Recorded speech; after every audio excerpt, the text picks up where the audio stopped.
ನಿಮ್ಮ ಜೊತೆ ನೀವೇ ನಿಮ್ಮನ್ನ ಸೋಲ್ಸೋಕೆ ಹೋಗುತ್ತೀರಿ. ದಿನಕ್ಕೂ ನಿಮ್ಮನ್ನು ನೀವೇ ಮೀರ್ಸೋಕೆ ಹೋಗುತ್ತೀರಿ. ನೀವು ಮಿರರ್ ಮುಂದೆ ನಿಂತು ಡೈಲಿ ಹೇಳ್ಕೊಳ್ಳಿ ನಿಮ್ಮ ಮುಂದೆ, ಇವತ್ತಿಕ್ಕಿಂತ ನಾಳೆ ಬೆಸ್ಟ್ ಆಗುತ್ತೀನಿ ಅಂತ. ಫಲಿತಾಂಶ 1 ವರ್ಷ, 2 ವರ್ಷ, 3 ವರ್ಷದಲ್ಲಿ ನಿಮ್ಮ ಬಾಡಿ ಹಾಗೆ ಆಗುತ್ತದೆ. ಹೇಗೆಂದರೆ ಬಾಡಿ ಚೇಂಜ್ ಆಗುತ್ತದೆ, ಶಕ್ತಿ ಹೆಚ್ಚಾಗುತ್ತದೆ, ಕಾನ್ಫಿಡೆಂಟ್ ಆಗ್ತೀರಾ. ಅದಾದ ಮೇಲೆ ನಿಮಗೆ ಜನರು ಕೇಳುತ್ತಾರೆ ಹೇಗೆ ಮಾಡಿದೀಯ ಅಂತ.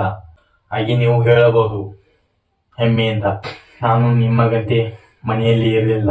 ನಾನು ಮಳೆ ಬಂದರೂ, ಕಾಲು ನೋವಾದರೂ, ಮನೆ ಏನಾದರೂ ನಾನು ಜಿಮ್ಮಿಗೆ ಹೋಗಿದ್ದೀನಿ ಅಂತ. ಕಠಿಣ ಸತ್ಯ ಸ್ನೇಹಿತರೆ.